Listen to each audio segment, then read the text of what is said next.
आज हम इस ड्रामा की अगली 2 एपिसोड्स की कहानी के बारे में जानेंगे। शू काफी परेशान है। जिस लड़की से नफरत करनी चाहिए उसके लिए इसके दिल में मोहब्बत पैदा होती जा रही है। दूसरी तरफ चिकागे मित्सुकी के कमरे में आई, कंप्यूटर पर नजर पड़ी, देखा मित्सुकी ने जो की मौत के बारे में सर्च किया हुआ था। नोट किया जो और शू का सरनेम सेम है। अगले दिन र्यूसे ऑफिस में सबके लिए केक लेकर पहुंचा। शू को लगा मित्सुकी को मारने के लिए ये इसकी नई चाल है, जरूर केक में जहर मिलाया होगा, कहीं सब इस केक को खाकर मारे न जाए। उसने र्यूसे को केक चखने का बोला। र्यूसे यानी डेथ प्रिंस ने उसकी तरफ भी केक बढ़ाया, कहा दोनों साथ में खाएंगे। यहाँ शू की फटने लगी आंखें। र्यूसे के केक चखते ही शू को आराम मिला। असल में र्यूसे सबको रिलैक्स करने के लिए एक ट्रिप पर ले जाना चाहता था। सब खुशी से जाने के लिए तैयार हुए। शू ने मित्सुकी को रोकने की कोशिश की, कहा तुम्हें कोई मारने की कोशिश कर रहा है, ये ट्रिप खतरनाक हो सकती है। मित्सुकी ने कहा इसलिए अपनी हिफाजत के लिए मैंने तुम्हें रखा। रात को मित्सुकी कॉल पर किसी से बात करते हुए उसे कहने लगी, परेशान मत होना,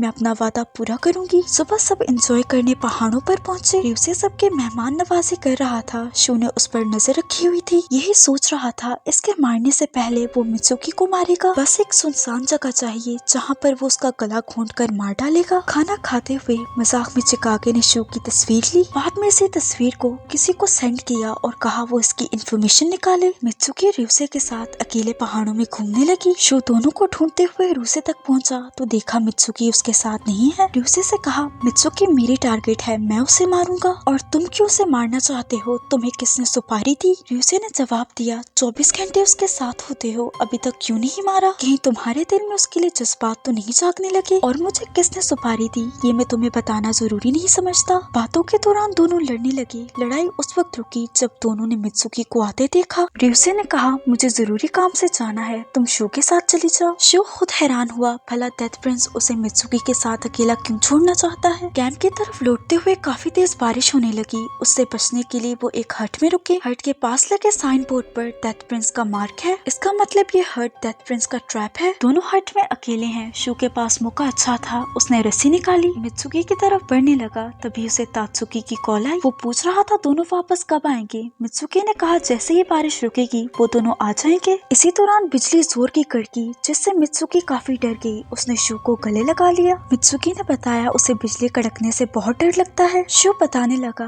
बचपन में मैं भी बिजली कड़कने से बहुत डरता था। बचपन में कहते थे जब भी बिजली चमके तो अपनी नाव को छुपा लो वरना बिजली का देवता नाव को ले जाएगा। मुझे इस बात पर यकीन था, इसलिए जब भी बिजली कड़कती मैं अपनी नाव को छुपा लेता। मित्सुकी हंसी, कहा मैं भी इस बात पर यकीन करती थी, मुझे मेरी माँ ने बताया था। तभी वो अपनी माँ के बारे में बात करने लगी। बचपन में मैं ज्यादातर अकेली होती थी क्योंकि मुझे पालने के लिए मेरी माँ बहुत सी जॉब्स करती थी। अब वो बीमारी की वजह से हॉस्पिटल में होती हैं। वही चाहती थी मैं एक बहुत बड़ी कार्टूनिस्ट बनूं। मेरे अलावा उनका कोई नहीं। मैं चाहती हूँ मैं हमेशा उनकी हिफाजत करूँ। उनकी हिफाजत के लिए मैं कुछ भी कर सकती हूँ। ये बोलते हुए मित्सुकी बेहोश हो गई। शू को गैस की स्मेल आई, देखा सिलेंडर में से गैस लीक हो रही थी। ऊपर डेथ प्रिंस का मार्क है, इसका मतलब ये बेहोशी की गैस है, जिससे शू भी बेहोश हो गया। होश बोट पर आया जो पानी के बीचों बीच है, हाथ पैर बंधे हुए हैं। ये सेम हाल मित्सुकी का भी था। इनकी बोट को चारों तरफ से लाइटेन ने घेरा जो डेथ प्रिंस कंट्रोल कर रहा था। डेथ प्रिंस ने बटन दबाया जिससे लाइटेनों में आग लग गई। बोट पर गैसोलीन छिड़की है, अगर आग इस तक पहुंच गई तो ये दोनों जलकर मारे जाएंगे। आग का दायरा छोटा होने लगा। शू मित्सुकी को छोड़कर जाने लगा। मारना तो उसे वैसे भी है तो ये ऐसे ही मर जाए। तभी मित्सुकी की बात याद आई, मेरे अलावा मेरी माँ का कोई नहीं। इरादा बदला, मित्सुकी को जगाकर कहा हमें बोट से कूदना पड़ेगा। उसने कहा मुझे तैरना नहीं आता। शू ने कहा मैं तुम्हारी हिफाजत करूंगा। किनारे पे खड़े डेथ प्रिंस ने देखा आग बोट पर लग चुकी है। उसे लगा दोनों मारे गए। तभी शू मित्सुकी के साथ पानी से बाहर निकला। उन्हें जिंदा देखकर डेथ प्रिंस मायूसी से चला गया। मित्सुकी को जब पता चला फिर उसे किसी ने मारने की कोशिश की तो वो रोने लगी। शू इरिटेट होकर जाने लगा।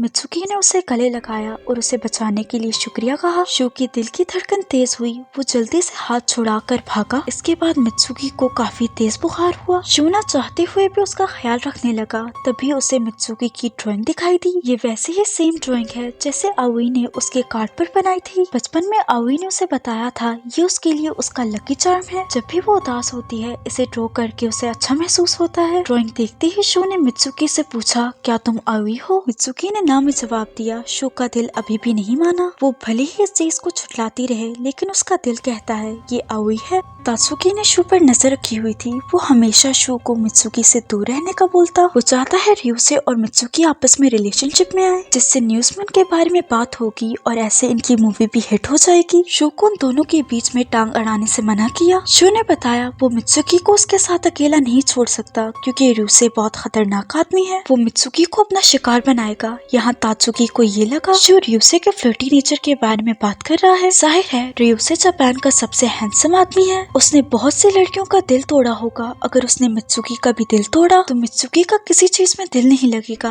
वो मांगा ड्रॉ करना भी छोड़ देगी। तात्सुकी को डर लगा। शू से कहा मैं तुम्हारे साथ हूँ, तुम उन दोनों को दूर रखना। चिकागे को पता चला शू और जो में क्या कनेक्शन है। वो शू के घर पहुंची। दूसरी तरफ शियोरी शू की दोस्त बनकर ऑफिस में आई, ऐसे प्रिटेंड किया जैसे वो मित्सुकी की बहुत बड़ी फैन है। बातों बातों में उसने मित्सुकी से उसकी माँ की सेहत के बारे में पूछा। शू हैरान हुआ शियोरी को उसकी माँ के बारे में कैसे पता चला। असल में जब ये लोग ट्रिप पर थे तब शियोरी मित्सुकी के घर आई। मित्सुकी की अपनी माँ के साथ तस्वीर थी जिससे उसे पता चला उसकी माँ भी है। मित्सुकी भी हैरान हुई क्योंकि शू के अलावा उसने अपनी माँ के बारे में किसी को नहीं बताया। उसे शियोरी पर शक नहीं हुआ, शायद उसे ये लगा शू ने उसे बताया होगा। घर आते ही शू ने शियोरी से पूछा आखिर वहाँ आने का मकसद क्या था। शियोरी ने कहा मैं इंतजार करते करते थक चुकी। आखिरकार शू ने बताया उसे लग रहा है मित्सुकी ही उसकी बचपन की दोस्त आउई है। उसे ये भी नहीं लगता आउई ने जो का मर्डर किया होगा। थोड़ा और टाइम मांगा। शियोरी ने उसके गाल पर रख कर दी। कहा सोस अपने टारगेट की गलत इन्फॉर्मेशन नहीं निकालता। अगर मित्सुकी को ना मार पाए तो जो की तरह न जाने कितनी फैमिलीज अपने प्यारों को खो देंगी। बचपन में शू अपने माँ बाप की तस्वीर देखकर रोने लगा। आउई खेलने आई, उसे देखते ही उसका दर्द दूर हो गया। उसने शू से प्रॉमिस किया जब भी तुम दुखी हो मुझे बुलाना, मैं तुम्हारी मदद करूंगी। शू ने भी प्रॉमिस किया जब भी तुम्हें मेरी मदद की जरूरत होगी मैं भी तुम्हारी मदद करूंगा। आउई यानी मित्सुकी आज तक उसकी बात को नहीं भूली। मित्सुकी हॉस्पिटल में अपनी माँ के साथ शू के बारे में बात करने लगी। यहाँ एज अ फेवर हमें कंफर्म हुआ मित्सुकी ही आउई है। शू ने डिसाइड किया जब तक सच्चाई के बारे में पता नहीं चलता वो मित्सुकी को नहीं मारेगा। शू मित्सुकी से मिला, उससे साफ साफ पूछा क्या वो आउई है। मित्सुकी ने फिर से ना में जवाब दिया। शू ने कहा वो झूठ बोलना छोड़ दे। कहा झूठ बोलने का तुम्हारे पास कोई ना कोई रीजन होगा, अगर तुम मुश्किल में हो तो मुझे बताओ, अपने वादे के मुताबिक मैं तुम्हारी हिफाजत करूंगा। मित्सुकी अब भी इस बात पर अड़ी हुई थी कि मैं मित्सुकी हूँ आउई नहीं। इनकी बातें चिकागे ने सुनी, उसका मूड ऑफ दिखाई दिया। शियोरी अपने उस हाथ को देखने लगी जिस हाथ से उसने शू पर हाथ उठाया। पुरानी बात याद आई। जो ने शू के साथ निकाली हुई अपनी पिक्चर शियोरी को दिखाई। शियोरी ने कहा तुम दोनों आपस में असली बाप बेटे बन गए हो। जो ने कहा मालूम नहीं, मुझे पता है शू अभी भी छुपकर अपने पेरेंट्स के लिए रोता है। शियोरी ने कहा वो तुम्हें वाकई में अपना बाप मानता है और अपने पेरेंट्स के लिए रोना एक अलग चीज है। जो ने कहा सही कहा, शू और उसके पेरेंट्स हमेशा से मेरी फैमिली रहे हैं, मैं हमेशा अपनी फैमिली की हिफाजत करूंगा और हाँ तुम भी इस फैमिली का हिस्सा हो।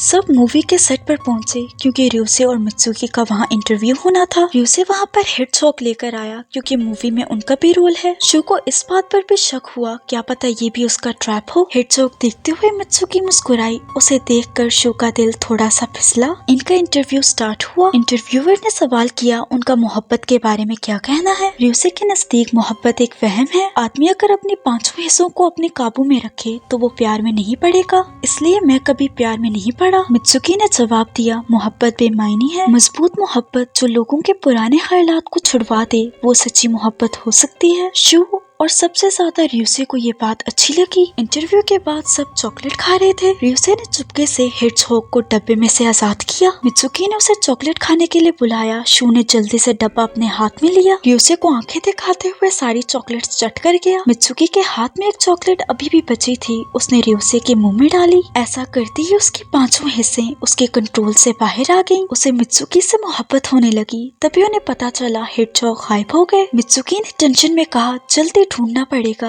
वरना वो खतरे में होंगे। फिक्र में देखकर रियोसे का दिल हलक से बाहर आने लगा। थप्पड़ लगाकर याद दिलाया मैं डेथ प्रिंस हूँ। हेडशॉक को बेसमेंट की तरफ जाता देखकर मित्सुकी ने उसका पीछा किया। पीछा करते हुए शू भी बेसमेंट तक पहुँचा। दरवाजा अचानक से लॉक हो गया। हेडशॉक भी नकली था। शू समझ गया ये भी एक ट्रैप है। रियोसे ने बटन दबाया। बेसमेंट में रखे एक नाइट के आर्मर से जहरीली कीलें निकली। ये जहर इतना जहरीला है थोड़ी सी मिकदार इन्हें ऊपर पहुँचा सकती है। शू बड़े आराम से मित्सुकी को इन कीलों किलों से बचाने लगा। डेथ प्रिंस से बर्दाश्त नहीं हुआ, अब वो पूरे आर्मर को कंट्रोल करने लगा। शू ने लड़ाई की, आखिर में डेथ प्रिंस उस पर हावी होने लगा। शू को मारने के लिए आर्मर में से कीलें निकली। वो तो सही वक्त पर मित्सुकी ने चेयर मारकर उसका फ्यूज उड़ा दिया, मगर नाइट के नीचे गिरते हुए एक कील मित्सुकी के हाथ में लग गई। जहर अपना असर दिखाने लगा। शू को याद आया यहाँ आते हुए रास्ते में उसने एक फॉरेस्ट क्लिनिक देखा था। मित्सुकी के हेयर पिन की मदद से वहाँ का दरवाजा खोला, उठाकर मित्सुकी को फॉरेस्ट क्लिनिक ले जाने लगा। ऐसे पहुँचते हुए टाइम ज्यादा लगेगा, उसने मित्सुकी को वहीं पर बैठाया, खुद जाकर दवा लाई। मित्सुकी इस मेडिसिन को खा नहीं पा रही थी। शू ने अपने मुंह में डालकर मित्सुकी के मुंह में ट्रांसफर की,